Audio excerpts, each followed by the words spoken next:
society is how it treats its women and girls.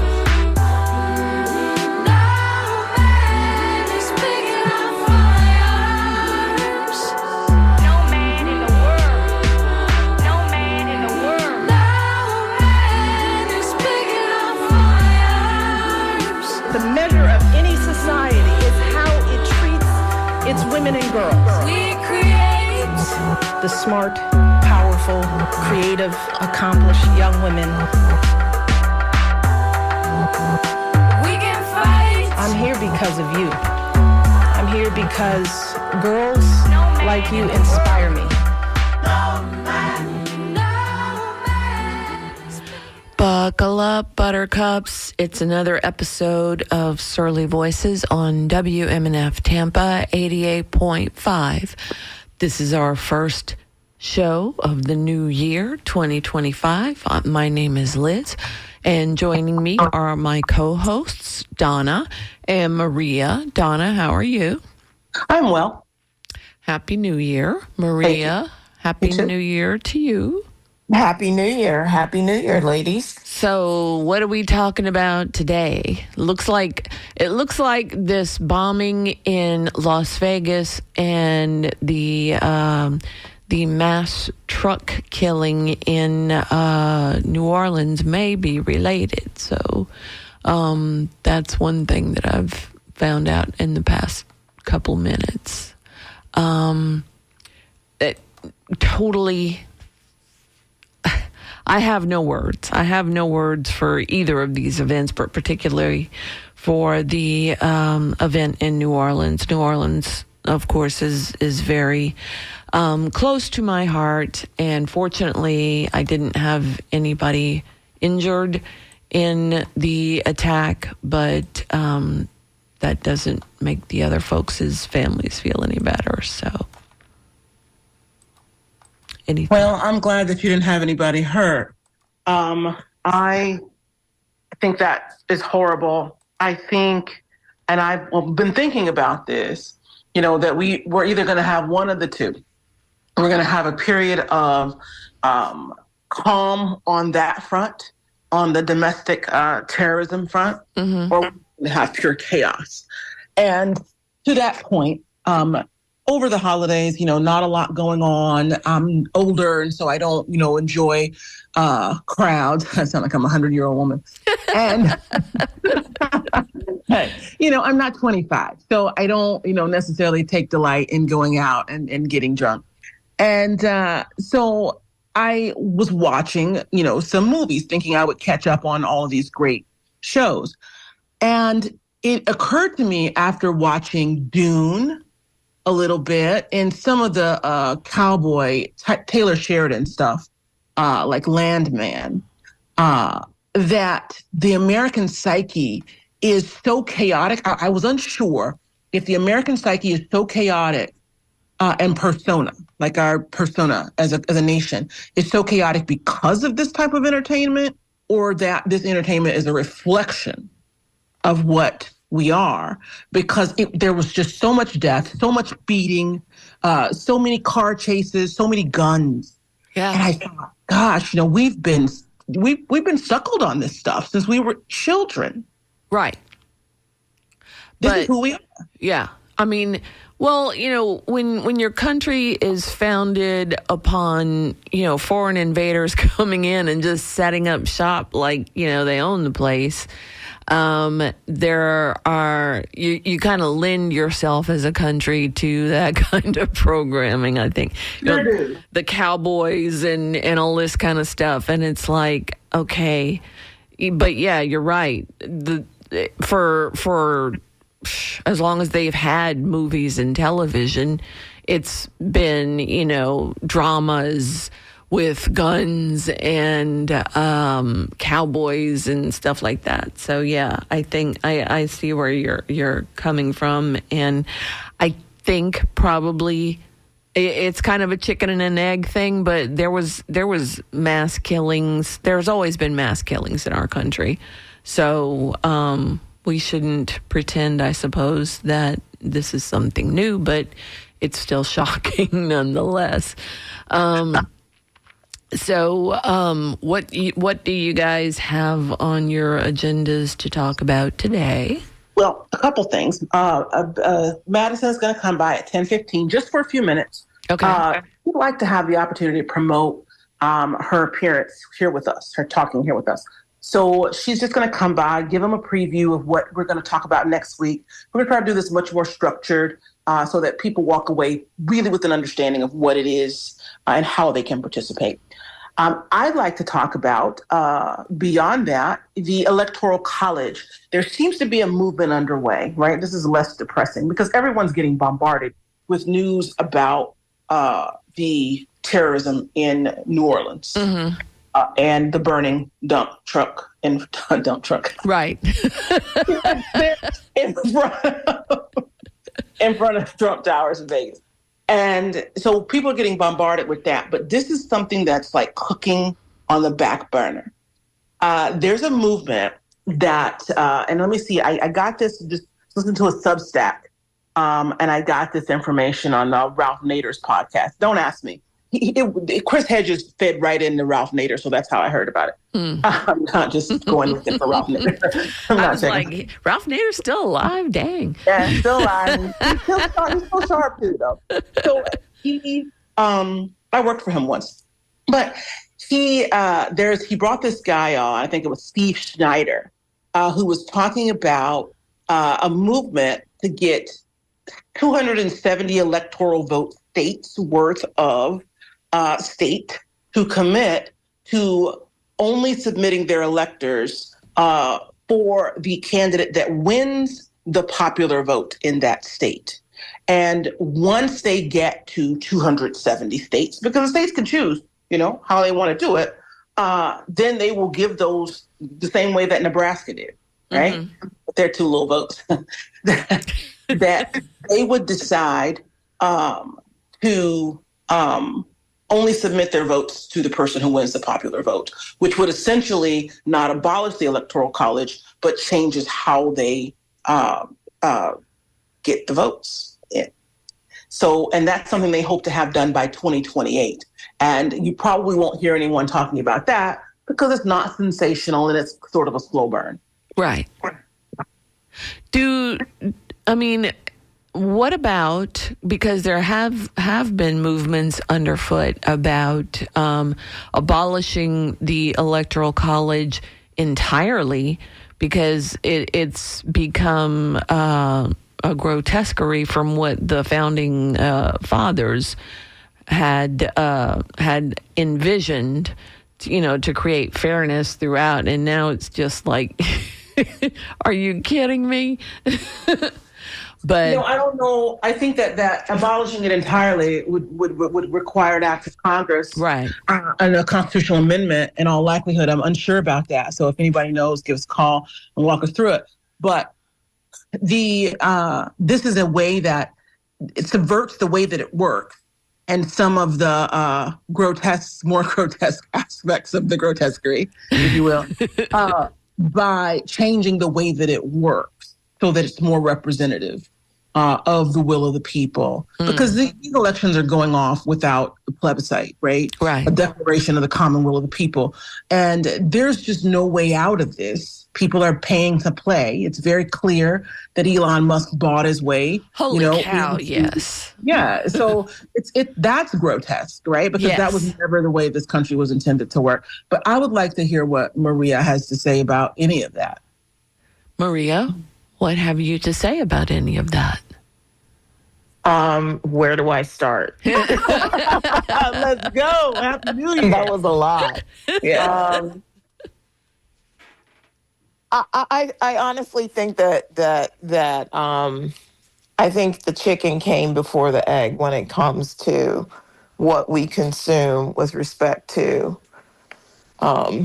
television entertainment. I actually, it's interesting that you brought all that up because I've stopped watching the news, quite frankly, and for a long time now. And I've actually started watching TV, if you will, like Landsman and Lioness and all that other stuff. And I don't know that it's like, I don't know that there's anything worse than American news, right? Like Oh God, yeah. even with the New Orleans mass killing, and that, like, if you watch the news on and American news, it is constant, all consuming, and you contrast that with um, French news, BBC, Al Jazeera, because I've watched all three of them as Mm-hmm. opposed to watching American news. Um, I've never seen anything when you go back to watching American news. You never see anything more fantastical Right. and what's the word I'm looking for? Um, Um, it's sort of it's propaganda, right? Like yes. it's like it is really like, you talk about like ginning up people's emotions and things like that. I don't think that there is not Shonda Rhimes, not Taylor Sheridan, none of them can equal what is going on in newsrooms across this country. Um, with respect to stirring up people's emotions um and giving as much weight to fallacy as it does to journalism. Uh like when I watched this morning briefly, why are we giving attention to the incoming president and his co-president? Why are we giving as much attention to them talking about this tragedy being as a result of open borders, Oh my gosh, yes. Thank you. right? Thank you. This dude, the dude right. that did this was born and raised in Texas. Thank Thank you. you. Right. So why are we giving anything that the co-presidents have any weight with respect to this? So I don't know. I mean, that's kind of where I am. It's a new year, and at this time of the year, and probably for the last couple of months, I do a lot of soul searching around, like, what are we consuming, and what does the future look like? And I don't know. Like, I just really don't know what the future looks like in this country for the next 6 months, or for the next 4 years, for the next 6 years. Have you seen Mad Max and Thunderdome?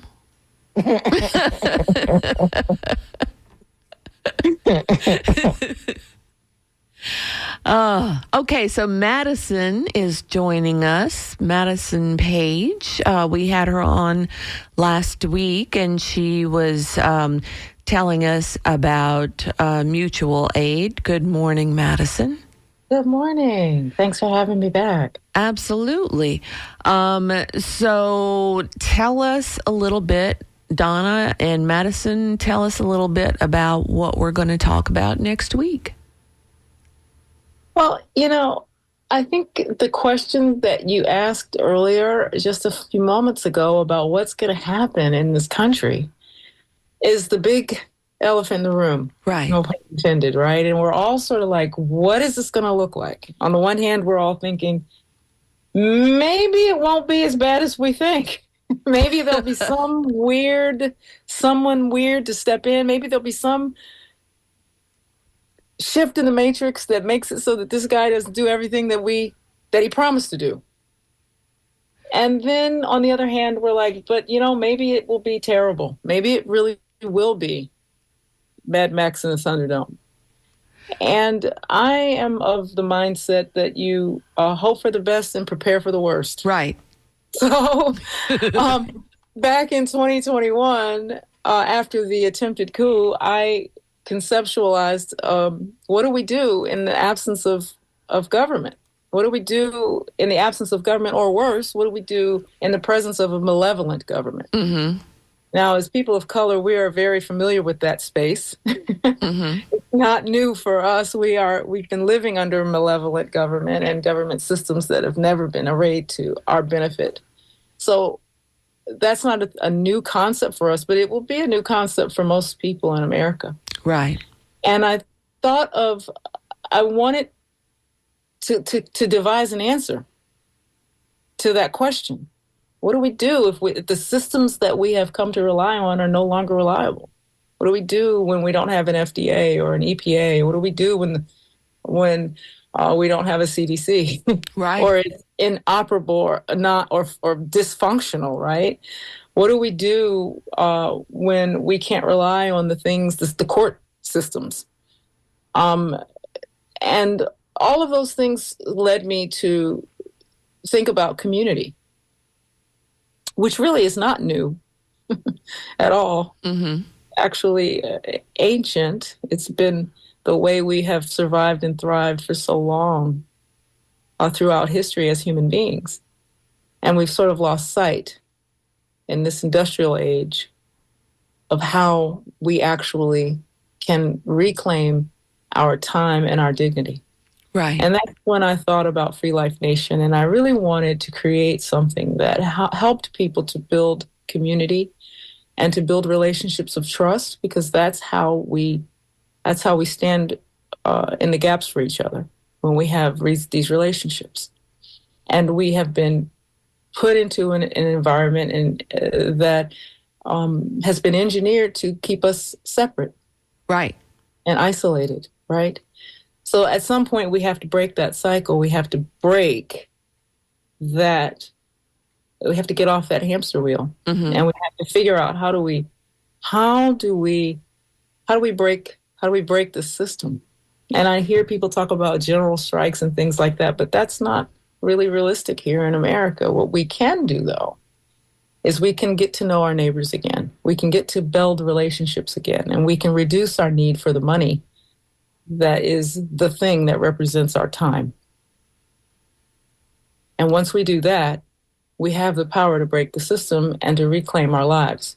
So Free Life Nation is a sort of a subversive, but very friendly way of trying to help people do that. That sounds like Minnesota. Subversive, but very friendly. Yes. Yeah. Donna and I were talking last week after the show, and it was like, it hit me that the younger generations, say like from 25 on down, they've been socialized to rely on internet and apps and things like that. You don't see as much community in younger folks as you do in, say, older folks. So that was something to think about as well. But let's see, we have a caller, John in Port Richey. Hi, John. Hey, thanks for the show. 2 questions. One, you made a comment about the vice president-elect making a comment about the open borders. I'm just curious where you heard that information from. And the second question, or the second thing, is the Republicans have 2 years to do whatever they're going to do. And if they do what they do, I think they're going to mess the economy up. And that'll give a chance to the Democrats to maybe take back one of the houses in Congress. So the Democrats have 2 years to get their act together, to get some good candidates going in the next 2 years. So there's my thought. Thanks. All right. Thanks, John. Yeah. Herding cats is the analogy I have for Democrats getting their stuff together, because it's so broken and so just spindly and rusty and nasty that it's hopelessly broken. I think there's no leadership coming out of the Democratic Party. The other question was, J.D. Vance saying that this is an open borders thing. That's okay. I haven't heard him himself say it. Although I want to be clear. I did not say it was J.D. Vance. I said it was the co-president, Donald Trump. No, that was Liz. Liz was the one that said that. Oh, okay. Yeah. All right. I see it a lot on go to any comment section of any story about this, and there will be MAGAs talking about open borders. I don't recall Trump. I would not be surprised at all if Trump said something like that. It's a real simple Google search. He's been quoted in the New York Times is saying it. He was quoted in CNN saying it. He was quoted in the Washington Post saying it. ABC News. It's a real simple Google search. Yeah. Got an email here. It says, since you quit watching the news, let me get you up to speed. All the major news agencies have bowed down to the Fuhrer. What a shock. Yeah. I'm like Maria. I don't listen to any American quote unquote news outlets because they're all so biased one way or another.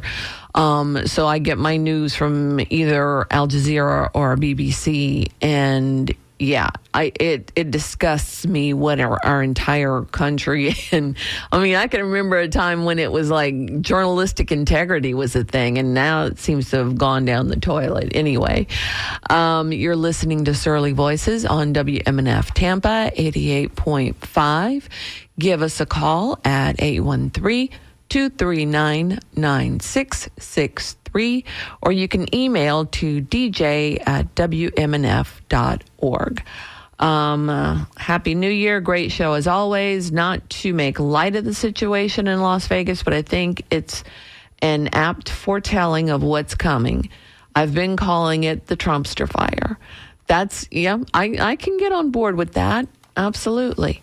All right. Ted and Elfers sent a message saying Ted and Elfers. So I don't know what was behind that, Ted, but give us a call. Getting back to building communities, because, it's going to be a dumpster fire. It already kind of is, but it's going to be a dumpster fire on steroids, especially with Elon Musk running thing. Here's a question. How long can Elon Musk and Donald Trump coexist in the same space without blowing up? Let's take wagers on that. I have personally been enjoying the whole HB1 brouhaha between the two of them, and it's just been absolutely like the best drug I've had in my entire life. It's just watching the two factions of this right-wing extremist party argue about whether or not the American education system is crap, and why we have to bring in people from outside, and why the other people we need to hire Americans. And oh my God, it's just been wonderful. I've just been really enjoying that, watching that. But I don't know if they're going to coexist for very long. I think that they have very similar personalities, and only one of them has money. Right. And so that is just a recipe for it. And I think Musk is slightly smarter, and he actually has a couple of dollars and a fan base that rivals Trump's fan base. And but I think he's deeply, deeply narcissistic. Oh gosh, yes. Yeah. So has anybody been listening to Steve Bannon and what he's saying in the background over there? Oh, he called him a child in a post, and I absolutely lost it. I thought, oh my God, this is so good. So you know what he said? This is particularly interesting. File this one under the leopards won't eat my face. Mm-hmm. He said that if Elon Musk continues to romance Trump with the HB1 visas thing because they want to go all out and like deport any and everybody, right? Anybody that they can, of course, before the whole thing falls apart, because shortly after they enter this space, it's going to fall apart because it simply cannot be done. And he said, if you continue to do this, we're going to rip your face off. He's declaring war against Elon Musk. Now, what you must remember about Bannon is that he's the architect. He's the, what's this guy, Karl Rove. Mm-hmm. He's Stephanopoulos, right? Mm-hmm. He's the king's hand. Yeah. And so truly, even though Musk wants to be that, Bannon got out of jail and went right back to it, right? He didn't stop. And so every once in a while, you'll find like the Atlantic or Mother Jones or, you know, some of the still scholarly long form outlets will write a long, like, you know, 2,000 word, 4,000 word piece on Bannon and what he's doing. And so if you watch, you're going to see, I think he really is like the puppet, the hand in the puppet. He's the marionette. Okay. And so I think you really got to pay attention to what Bannon is saying, because Musk has the money, but people like Cleveland Bundy, remember that whole thing that went on in Oregon where these guys had all these cattle and their cattle were running roughshod all over and they were getting into the public lands and on other people's property, and they ended up, you know, holding themselves up there, and they were all charged, but they beat the charges. Mm-hmm. Those folks, those guys are Trump's base. Okay, not the folks that you see down here in Trump, you know, with the motorcades and you know, the boats and the storm and all that foolishness. The Trump's base are these moneyed land barons, they're libertarian-esque Republicans who want the government to go away. So nobody's talking about what those guys are saying, but I promise you, if you follow the lines, and they're going to do stuff like, my opinion is some of this domestic terrorism is going to be at the hands of folks like that. And when I say that, talking people who need a reason, who fit the stereotype into doing these types of things. For example, our recent bombing in Vegas, and New Orleans. Okay, and to that point, I got this one for you. I'm just give you something to chew on. To that point, when they told the story, I wanted to know, what is the story of the person? Who is the person? Is it a Black person that hates the city government in New Orleans? Because that's a whole thing, right? They've got a lot of stuff going on in New Orleans. They have. For a very long time. This predates Nagin, okay? Now, I wanted to see who it was, because that was going to tell me the story, because these are from the woman being set on fire by the illegal, air quote, in New York, right? We don't really have clear motives here. Just a man sets a woman on fire, okay? Right. And then this thing is videoed, because it's like the most horrible way a human can die, one of the most horrible ways. And it was done by an illegal. I thought that's convenient, right? And then there's the New Orleans. And this guy at first was depressed. He was going to have all of his family come to one place so that he could kill them all.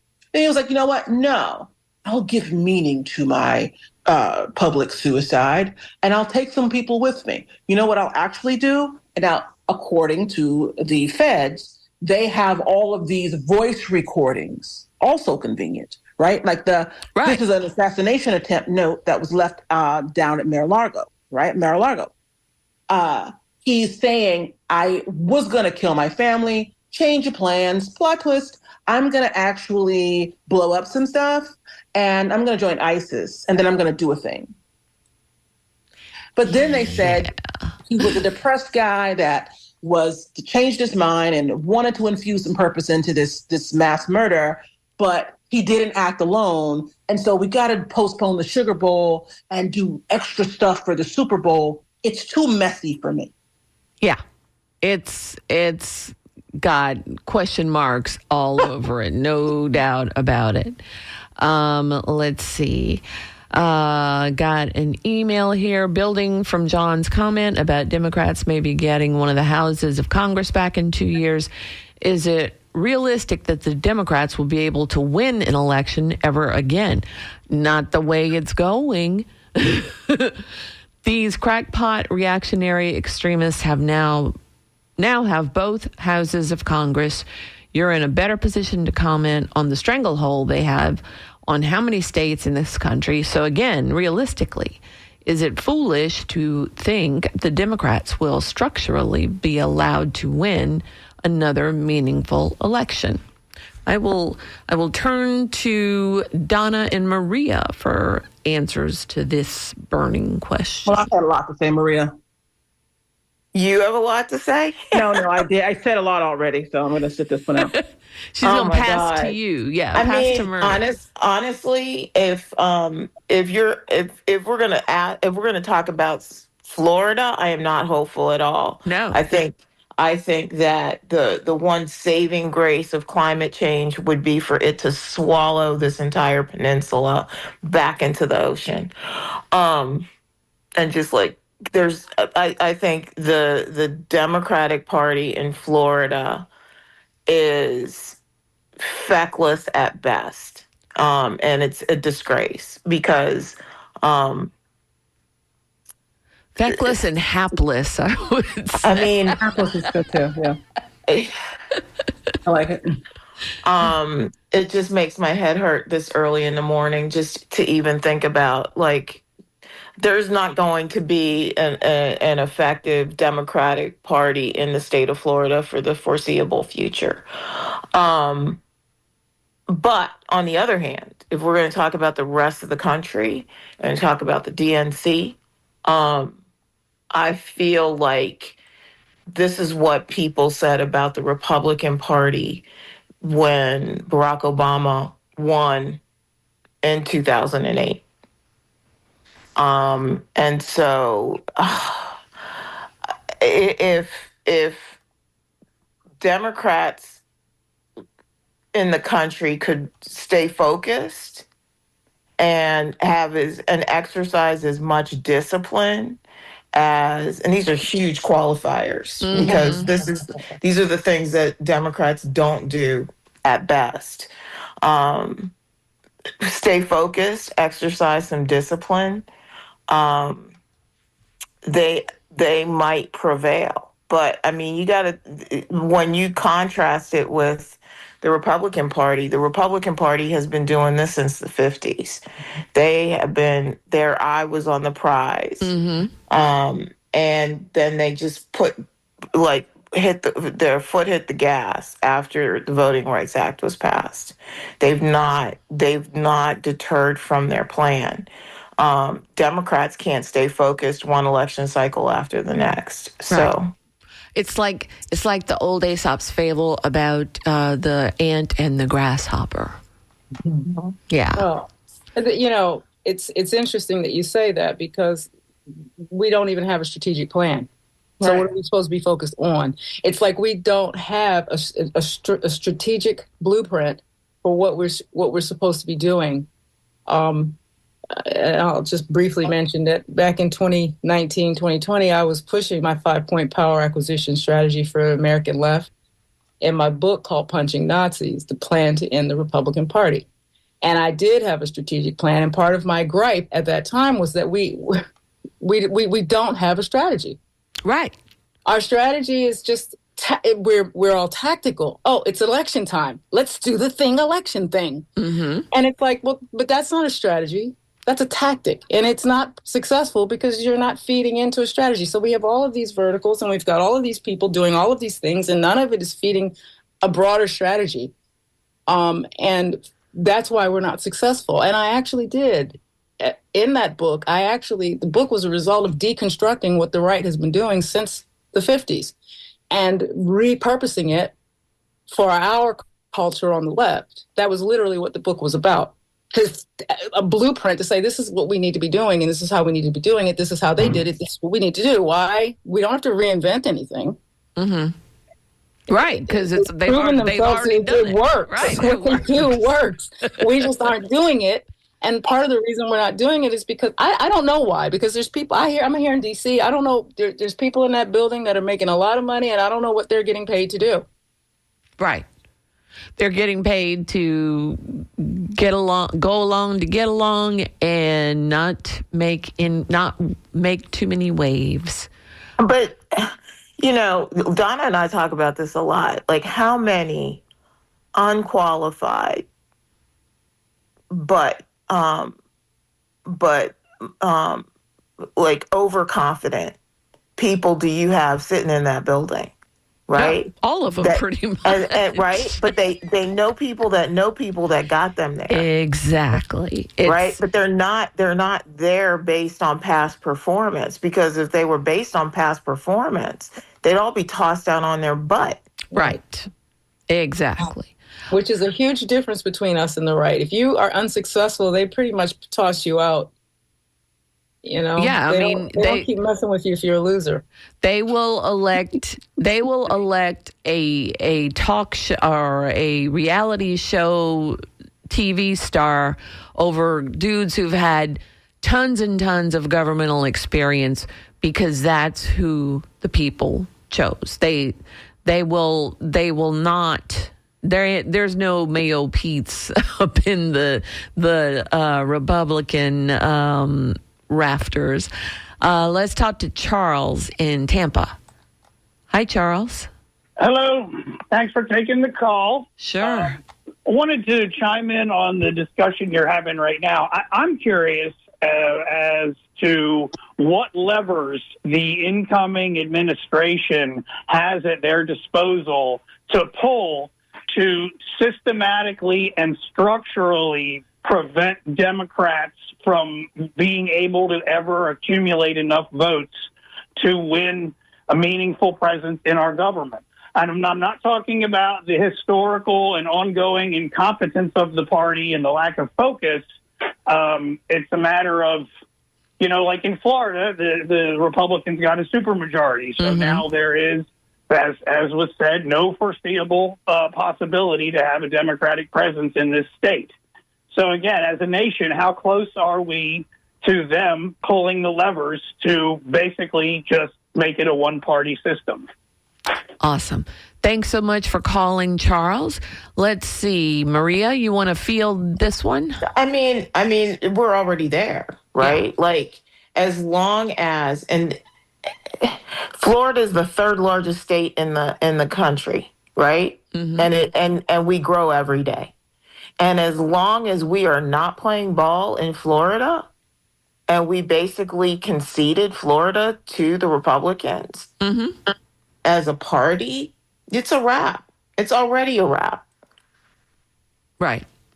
And I would argue that there is one party, and it's just different bands on the spectrum. Right. And then you have people like Jason Pizzo in the state of Florida talking about how we need to be more, quote unquote, anti-woke and much more centrist.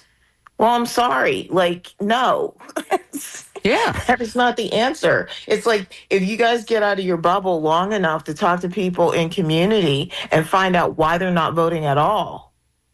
Right. The answer isn't because you are too woke as a party. Exactly. So it's because, there's an article about this guy in the Sun Sentinel. And the headline was, "Looking for Relevance in Republican Florida, Democratic leader seeks distance from progressives." Why would you seek distance from progressives when that's the only place there is to go? Only way out. Now, I always have this tea. So it gets worse. So over the last 2 years, there's been a youth movement that I will not name in the state of Florida.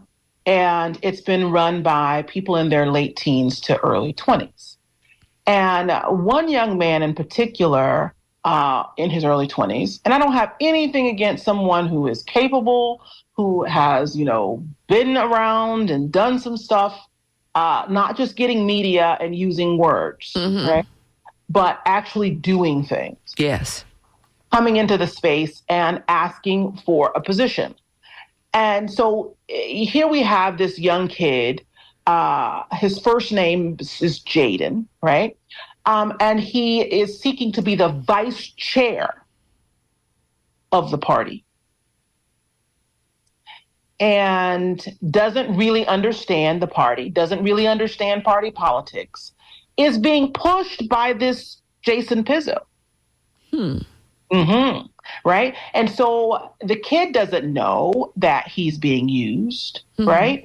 But why would a 22-year-old be an ultra-moderate, right-leaning Democrat unless this is how they are looking to reshape, they being the powers that be, would-be kingmakers, looking to reshape the Florida Democratic Party in the image and likeness of our Lord Ron DeSantis. Good God. Yeah, right.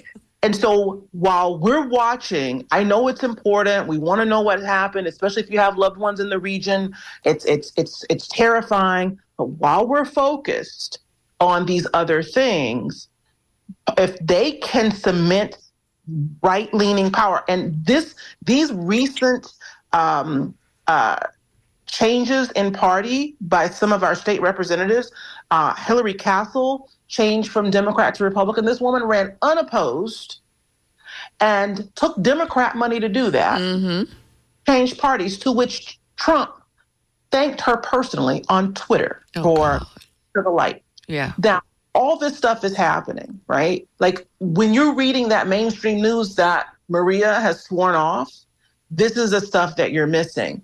And this is the stuff that Madison is talking about when she's saying we're tactical and not strategic. Because if you live in Florida and you consider yourself a member of the Democratic Party, even if you're not active in party politics, you need to know this stuff is happening because elections are coming up. And once the right-wing Democrats, the Dinos, have entrenched themselves, now, we may be able to come back, have a lame duck Congress 2 years, and, the Republicans will be sitting around and twiddling their thumbs. They've got a razor-thin margin in Congress, razor-thin, and it's going to be very difficult for them to get things done, very difficult. And so it's not going to be the free-for-all that everyone's thinking it's going to be. It's going to be hard to get this stuff through. And so a lot what I'm looking at by the numbers is a sort of stalemate and a lot of executive orders, right? That can be easily overturned by a Democrat president in 28. Here's the problem. If we cannot win, this can't happen. And if we can't set ourselves up for congressional representatives, people are running unopposed in districts. A lot of Republicans are going to run unopposed next go round. We can't submit any power in Congress unless we can win these congressional districts. And we cannot stop our state from being literally taken from us and just made a mass of quivering anti-Democrat draconian laws unless we can win. And in order to be able to do that, people have got to lean in to their local politics. Right. Let's talk to Stephen in St. Petersburg. Hi, Stephen. Happy New Year. Happy New Year to you. I was going to say the Bernie Sanders tragedy is why you should realize with the Democratic Party. Now, I've said this a million times before. The Democratic Party died after LBJ left the White House. Let's admit it. It stopped living a fantasy like they're the People's Party or they're pro-union or pro-worker or pro-national health care. They're not. They've done nothing to this day. Now, Bernie Sanders had a burning heart to be an FDR, JFK, LBJ Democrat. Right. He loved the people, working people. He cared about poor people. He cared about seniors. He wanted universal health care. And the Democratic Party, let me make that clear, squashed him like a bug. Destroyed him. Yeah. Killed him, said, we don't want you. We want Joe Biden, who is anti-union, anti-labor. Joe Biden, I could go on record, is one of the 5 most conservative presidents in the history of the United States. And you got to look at both parties today, and ever since LBJ left the White House in 68, you got to look at both parties today. They serve their corporate donors.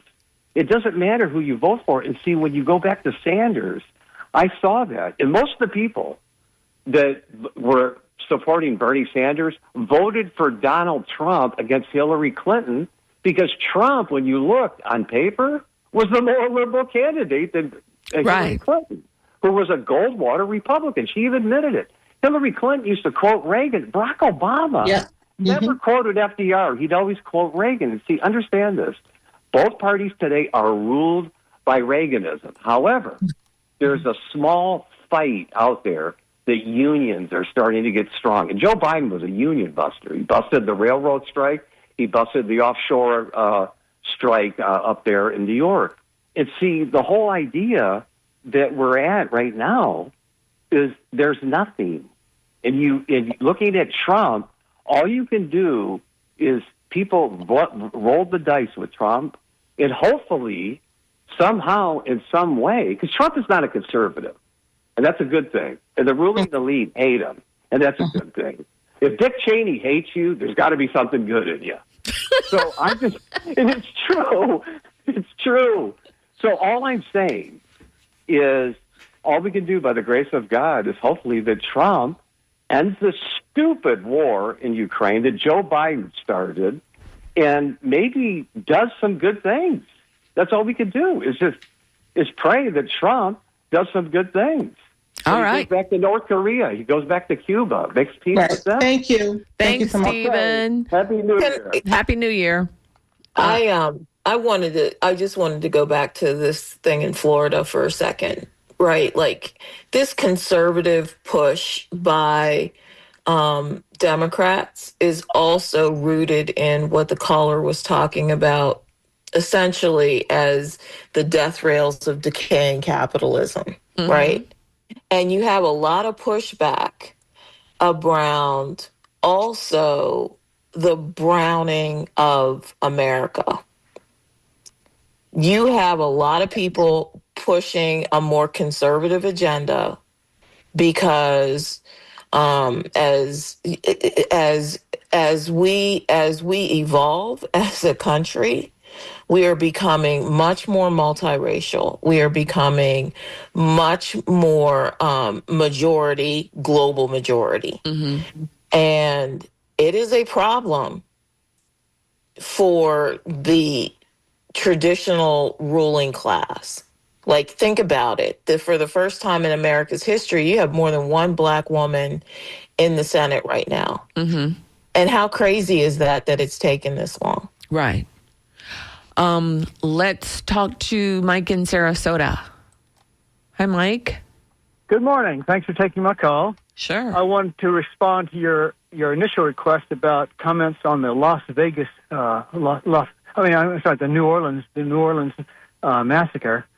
I hope that this time around, America will be honest enough to admit as to why it happened. We all know that 9/11 came to America's shores because of America's foreign policy in the Mideast, and specifically its support of Israel. We know that because that's what the organizers of the 9/11 attack said. Now, in regards to what happened in New Orleans, it appears to be we have to be somewhat nuanced about this.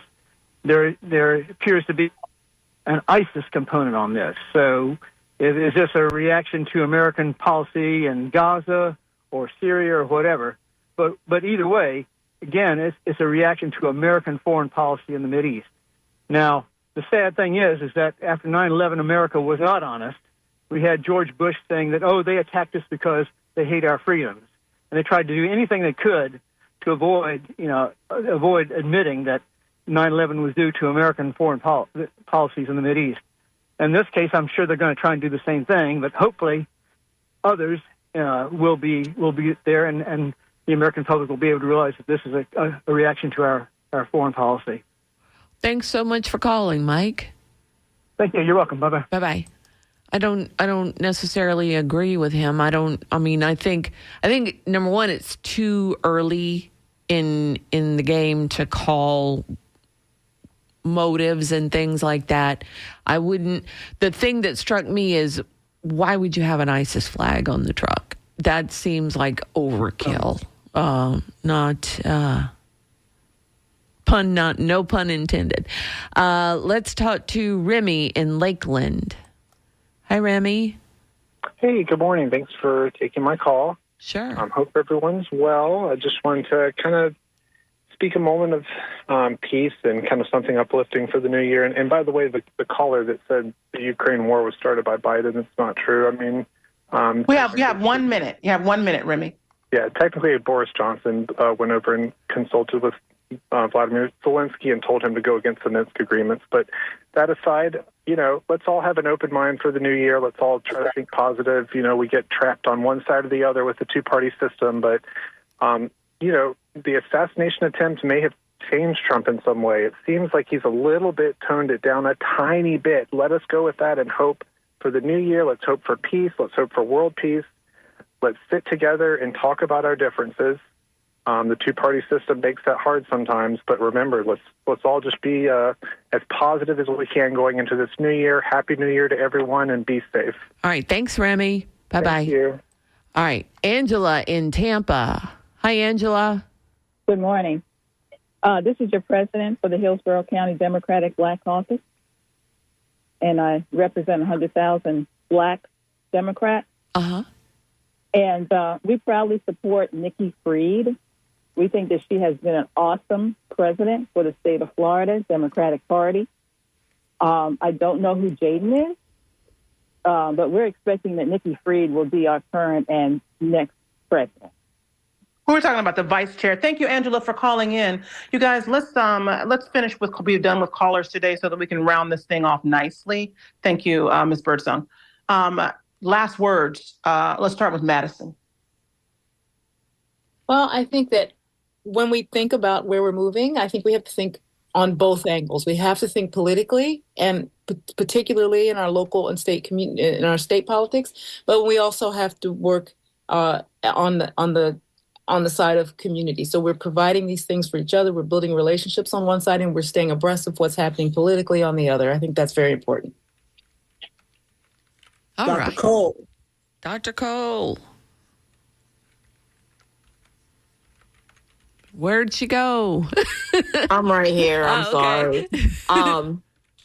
I agree with Angela 100%. I think that part of the failure of the Democratic Party in the state of Florida is its lack of attention to community engagement, and its building relationship building, because we wouldn't be scrambling for messages and who we are and what we say we believe if we were actually doing more of that. And we have an opportunity to do that.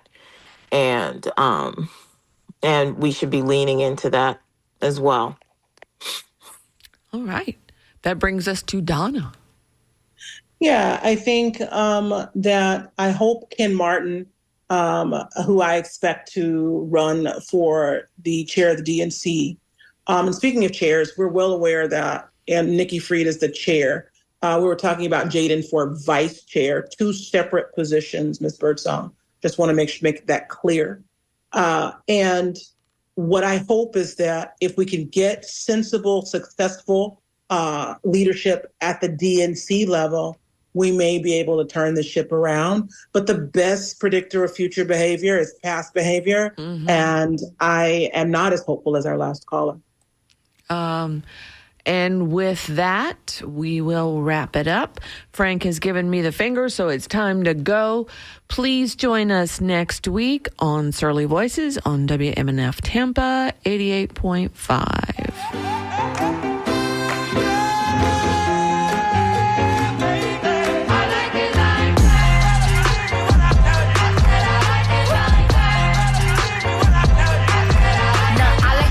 I like diamonds, I like stunning, I like shining, I like $1 million deals. Where's my pen?